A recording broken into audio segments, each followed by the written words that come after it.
I was straight-lined. I mean, totally straight-lined, out of my body, dead for an hour and a half.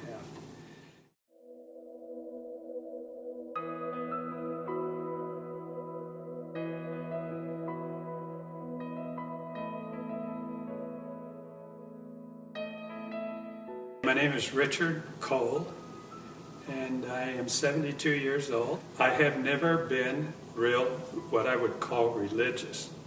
I've always believed that there was a God, and I believed that there was Jesus, but I've had doubts. I've been a doubter before, but I'm no longer that. And this happened to me in 2005, so that was 6 years ago. And so how it came about was that I was on my way to Monterey. I go up there every year for the historic car races. While I was stopped at the stoplight, I had a pain that started in my jaw, right in the mandibular area, went down my jawbone, down my carotid artery, and into my chest. I said, "Whoa, this is strange." My friend and his wife said, "What's wrong with you? You don't look very good. What's your symptoms?" I said, "Well, my hands feel a little sweaty and I feel a little clammy." I said, "I don't know what's going on." He says, "I'm going to take you to the hospital." I said, "Oh, I'll be okay. I'll go home and take an aspirin. This will be done with." He says, "No, we're going right now." So we went in and they put me on a gurney because there was no room in the emergency room. My blood pressure was extremely high, and they gave me a couple of shots right away to try and get my blood pressure down.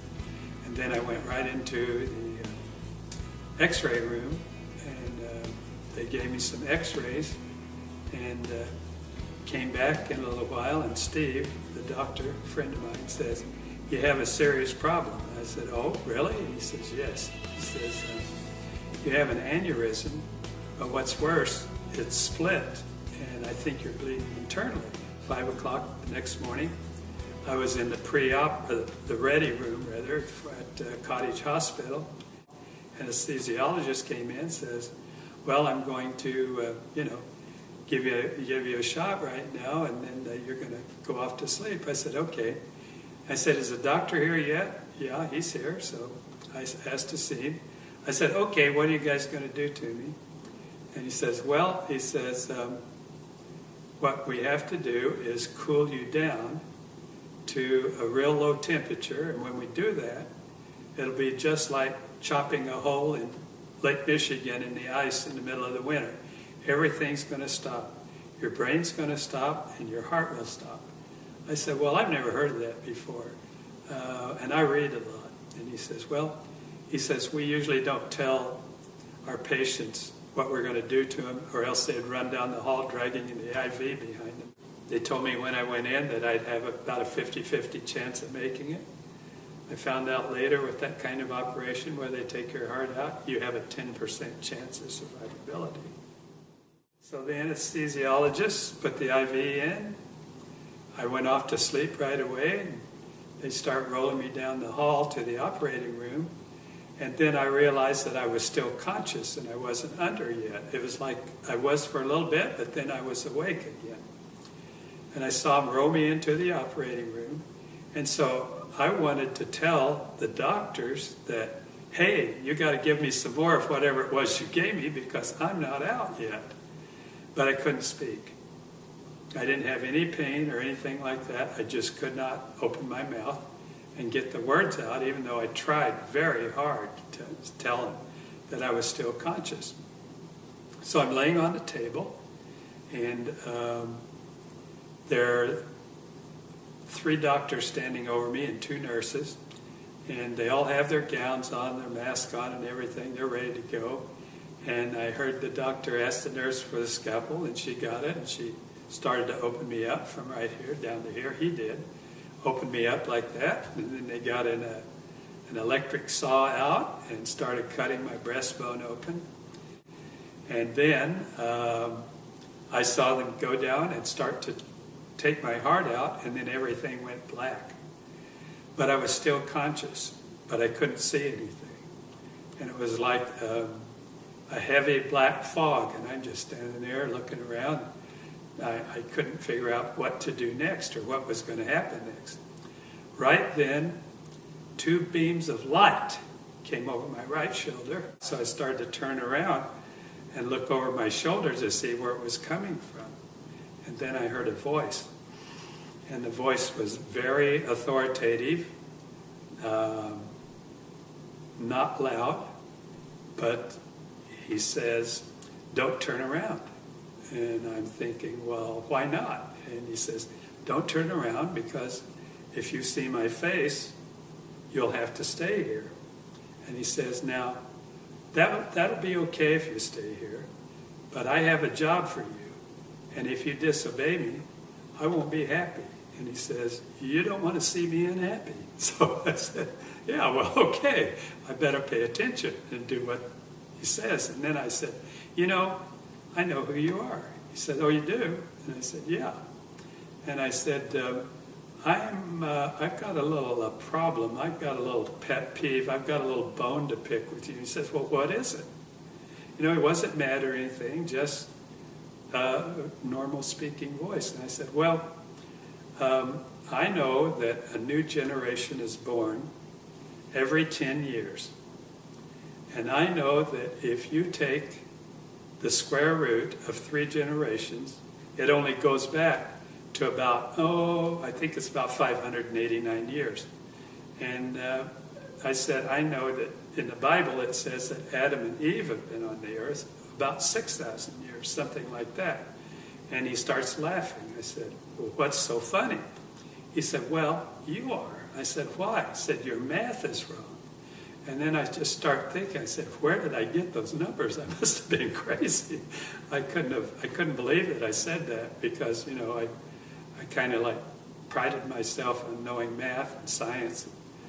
And all during this conversation, I had a feeling of where he was, that he was walking back and forth behind me, that he was sitting in a white throne, just a plain chair, didn't have jewels or anything on it, but just a plain white chair. And I could just feel that, and I don't know why. That's what I was feeling. The next thing that happened is he said, "Do you have any more questions before you leave?" I said, I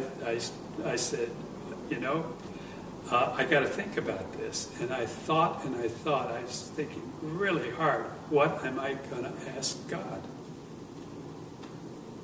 Couldn't think of anything. I wanted to be really smart enough to ask him something very pertinent. And so I said, well, I'm going to have to revert to an old cliche. What's the meaning of life? And he starts laughing again. I said, what's so funny now? And he says, well, I don't know why, but a lot of people ask me that question, and it's really real simple. But I tell you what, when you come back, we'll sit down. You can ask me all the questions that you ever will have. I'll answer them for you. So I said, okay. He says, okay, it's time for you to go back. And I turned around. I'm sorry, but he put his arms around me. He put his arms around me. And it was a feeling that I can't explain. It was unconditional love, but it was words. I can't tell you the words. And I'm sorry, but I always act like this because I can feel it again. So, it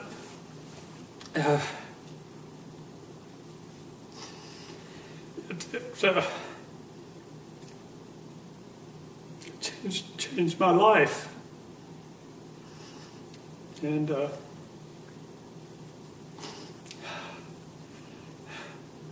the next thing I heard was the nurse was saying, I think he's ready to come out of it. His temperature's at 90 degrees.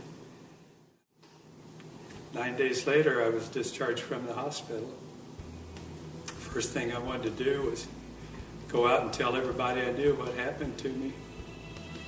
And I found out right away that was the wrong thing to do. some people were okay with it. Some people just turned around and walked away from me as fast as they could. They were scared to death. They thought I'd lost my mind. But I'll have to tell you that my life has changed completely. I'm no longer afraid of death. All the problems that I thought were problems are all gone. I don't have any problems. I don't have anything that gets me down.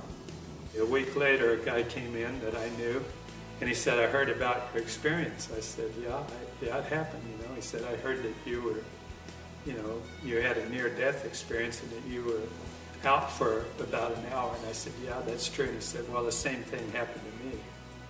And I said, and then I asked him what the meaning of life was. And he says, oh, that's easy. It's all about love.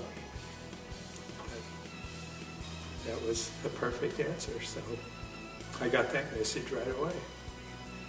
Now I study the Bible, and it's taken me a long time. I've been doing it for 6 years. I'm up to Matthew. I've translated every word from the original manuscripts into English. I was baptized recently. People ask me questions about that. Well, why are you getting baptized now? And I said, because it's the right time. I don't know what else to tell them. I don't believe that you have to be baptized to go to heaven, but I know one thing. I want to follow what Jesus did. He set an example. I want to, so I did.